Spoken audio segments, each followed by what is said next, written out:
Most people will live their whole lives wearing a mask and call it identity. They silence their truth to fit in, shrink their dreams to feel safe, and then wonder why nothing feels real anymore. It's not that they're lost.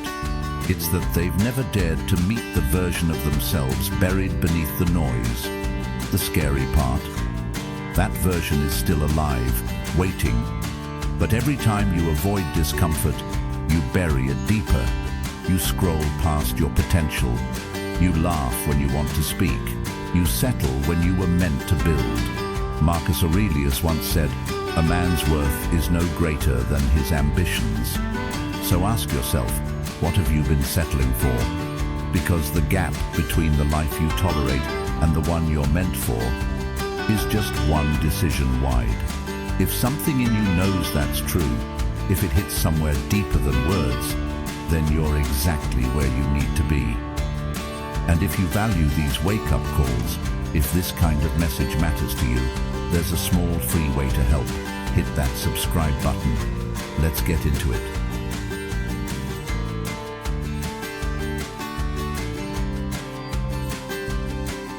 There's a moment that hits all of us, quiet, unexpected, where we realize we've been living in between. Not fully in, not fully out.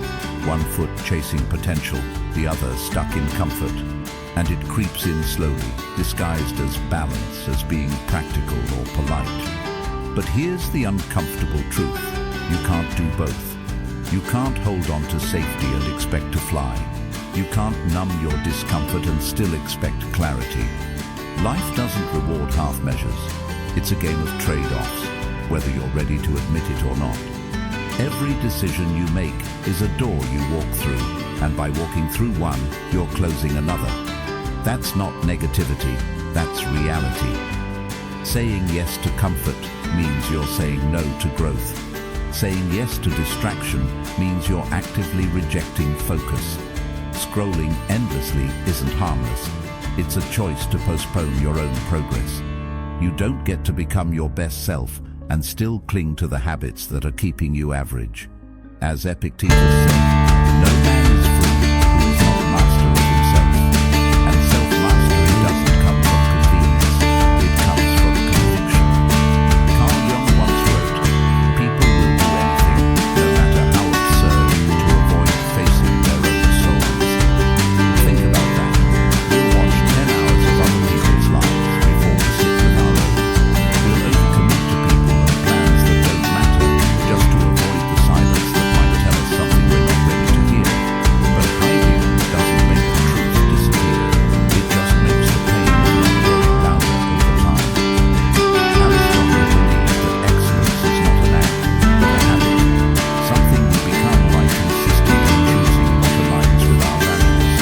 That means we don't just wake up one day in alignment. We build it, choice by choice. And every time we choose ease over effort, noise over stillness, comfort over courage, we're making a very real decision. We are not floating. We're drifting in a direction, whether we realize it or not. So here's the hard line. You can either be who they want you to be, or you can be who you truly are.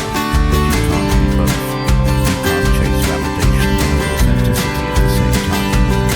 One will always betray the other. And if you're constantly contorting yourself to fit someone else's mold, you're slowly forgetting the shape of your own soul. Plato warned that the price of apathy toward public affairs is to be ruled by evil. But let's make that personal. The price of apathy toward your own affairs is to be ruled by distraction, by fear, by everything external. And that's not just unfortunate, it's tragic, because the alternative is right in front of you. Conscious, deliberate choice. Choosing presence over avoidance. Choosing the hard thing that builds you instead of the easy thing that drains you. So, what's it going to be? You don't have to answer right now, but know this. From this moment forward, every single decision, what you say yes to, what you ignore, what you tolerate, is either building the person you want to become or pulling you further away from them. There is no neutral, and the people who thrive in this life, the ones who lead with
time, more money, more training, more clarity. But deep down, we know the truth. What we really need is less fear and more movement. Think about that girl standing on stage, hands trembling, voice cracking, reading her poetry for the first time. You think she was ready? No way. But she did it anyway. Not because she felt bulletproof, but because something inside her finally said, enough. Enough hiding. Enough waiting. Enough letting fear dictate the script. That's courage. Socrates once said, to move the world, first move yourself. But most of us are waiting for the world to give us a sign, to roll out a red carpet and say, now you may begin. That's not how life works. If anything, life waits for you to move first, to take the uncomfortable step, to raise your hand, to speak in truth. And once you do, that's when the shift begins. Look, stumbling is part of the process. There's no clean start, no perfect launch. You'll probably screw it up. You'll look awkward. You'll doubt yourself. But you'll also learn. You'll build muscle, the kind that only comes from action. The Stoics taught that virtue is action, not thoughts, not feelings, action. Seneca said, it is not because things are difficult that we do not dare. It is because we do not dare that they are difficult. So ask yourself, what have you been putting off? Not because you can't, but because you think you're not ready. And what if readiness isn't even real? What if it's just fear wearing a mask that looks like logic? The truth is, everyone you admire, the ones who made something meaningful, who stepped into their purpose, they started scared too. The difference is, they didn't wait. They didn't ask for certainty. They just moved. So maybe today's the day you do the same.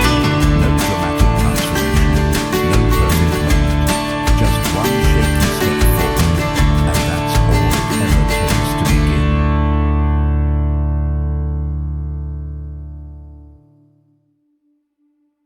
There's something strangely seductive about being normal.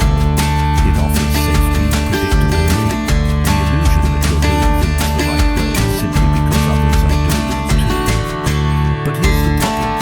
Normal doesn't get you anywhere you actually want to be. It keeps you in a loop, quiet, familiar, and painfully forgettable.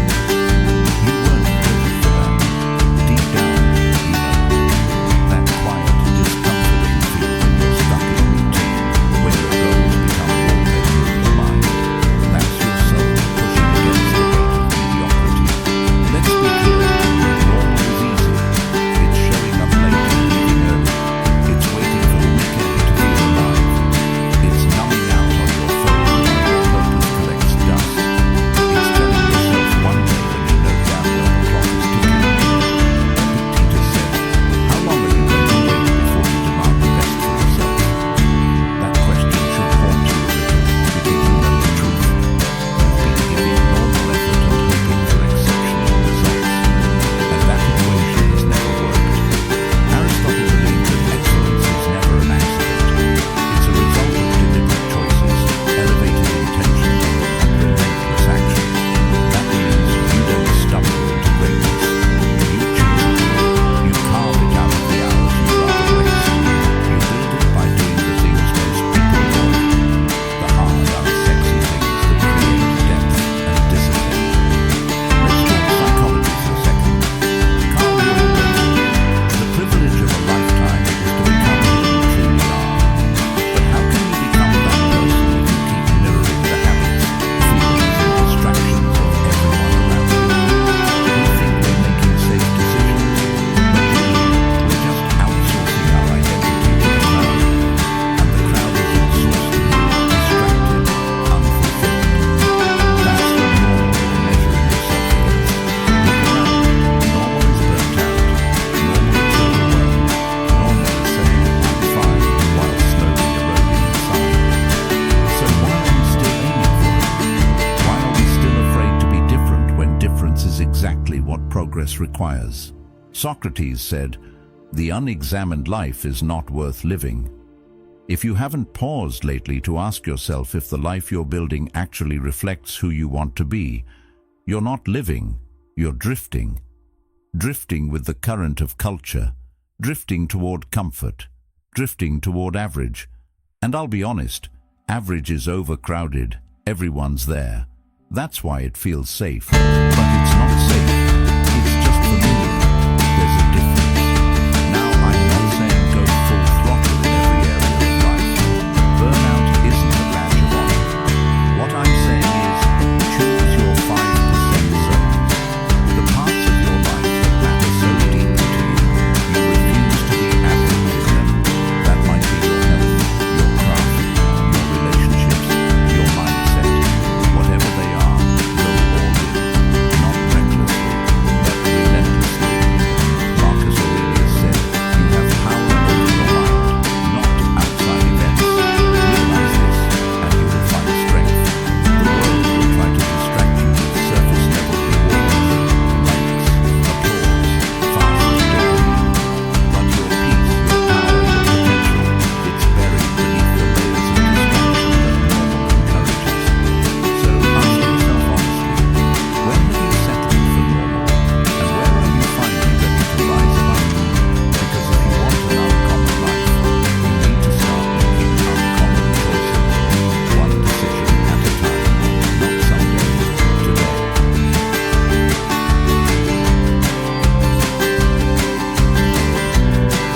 It's strange, isn't it? How we search the world for things we already carry, like we're on this constant mission to become something, when most of the time, what we really need is to return.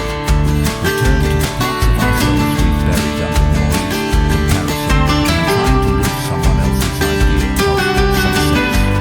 That pressure to find yourself, it's everywhere. But here's a radical idea. Maybe you're not lost. Maybe you're just distracted. Think about it.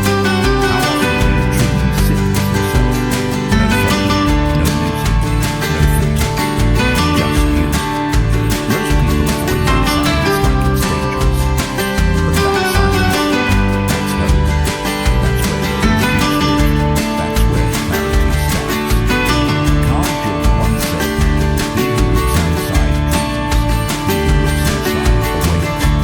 And it's true, we spend so much of life chasing more, hoping that if we just do enough, buy enough, please enough people, we'll finally feel whole. But wholeness was never out there to begin with. The Stoics believed this deeply. Marcus Aurelius wrote, look well into thyself. There is a source of strength which will always spring up if thou wilt always look. Your power isn't in becoming something new. It's in remembering who you were before the world told you who to be. And if that hits a nerve, good. It means there's still a piece of you waiting to be reclaimed.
under layers of avoidance.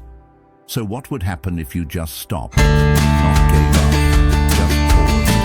What if you turned down the volume of the world and finally listened to yourself? You'd remember that you already have the wisdom, the instincts, the clarity. You've just forgotten how to trust it. The Stoics believed in self-sufficiency, not in a cold, isolated way, but in a deeply empowering one.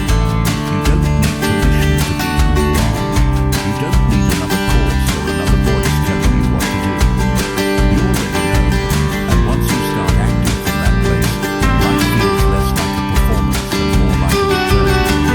You don't need to become anything to be worthy. You just need to remember what's already true.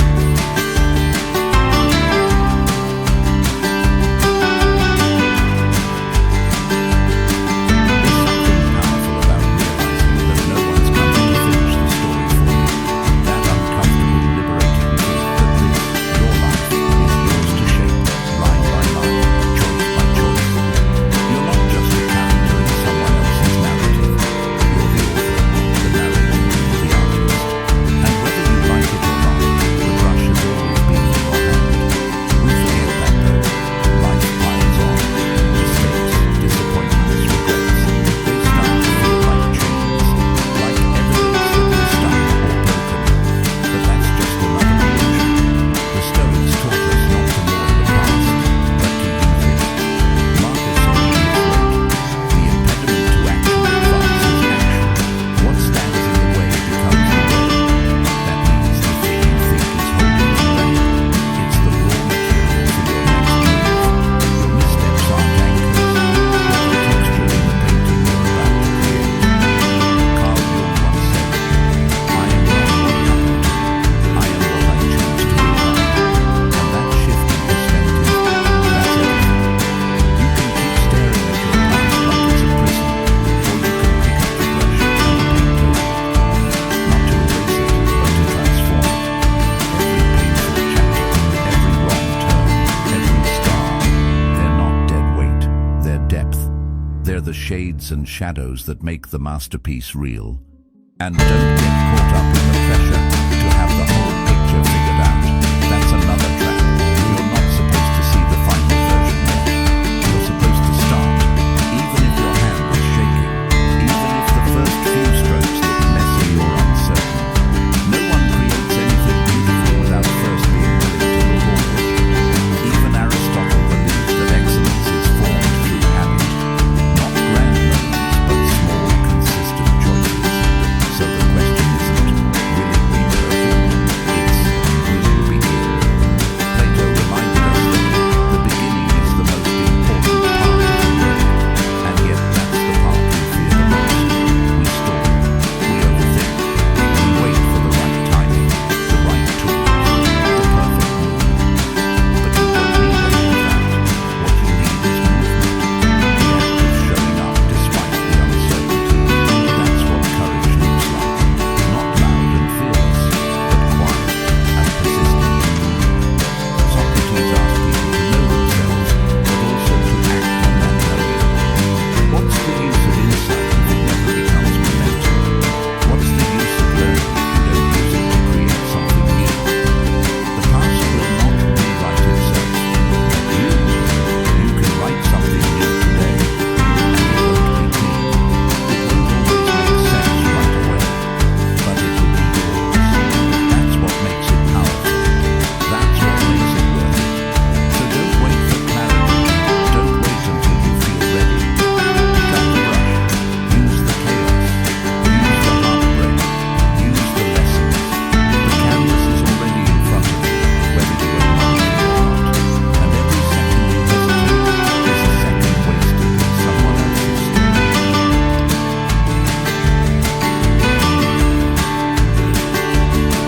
There's a moment, quiet, almost invisible, where everything shifts.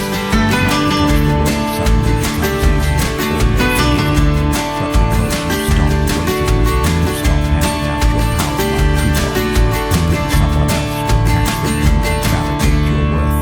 You stop asking for signs, for green lights, for the universe to give you proof that you're allowed to begin. And instead, you decide, not because you're fearless, but because the cost of staying stuck finally outweighs the fear of moving forward.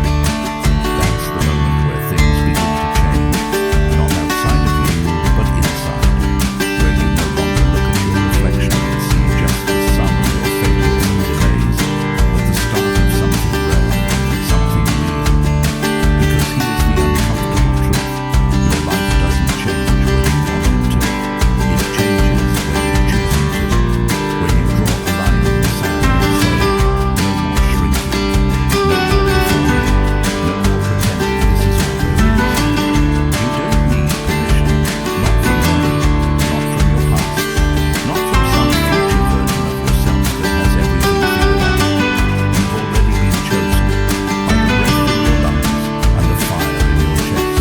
And the difference between who you are now and who you're meant to be, it's not talent, it's not luck, it's a single decision: to show up fully, to drop the mask, to stop living on autopilot. And yeah, it's terrifying. Change always is. But it's also sacred, because when you decide to leave normal behind, when you stop trying to fit into boxes that will never fulfill, you give the world something that's been missing. You are the filter. Aristotle said, knowing yourself is the beginning of all wisdom. But what he didn't say is that it also takes courage to act on what you find. Because the world is loud, it rewards conformity, it claps for curated versions of ourselves. But that applause, it's never worth the silence that follows when you're alone and wondering what happened to the person you used to be. So let this be the moment, the one you look back on, not because it was loud or dramatic, but because it was honest. The moment you felt the weight of your untapped potential and finally said, enough. Think about it. There are people you haven't met yet who need you to become who you're meant to be. There's a kid who'll find hope in your story, a friend who'll need your strength, a stranger who's drowning and won't know how to breathe again until they hear your truth. And maybe most of all, there's a future version of you, 5 years older, wiser, stronger, who's going to be so damn proud you took this step. Don't rob the world of that person. Because life doesn't hand you meaning like a prize. You make it. You carve it out from discomfort and doubt and the refusal to quit. One bold, messy, beautiful decision at a time. And if your voice shakes when you speak your truth, good. That means it matters. That means it's real. So stand up, show up, speak up, not someday, today. Thanks for being a part of Stoic Journal. If this spoke to something inside you, stick around. There's more waiting for you. You'll find your next step in the videos on the screen. And until next time, take care of that fire in your chest. See you soon.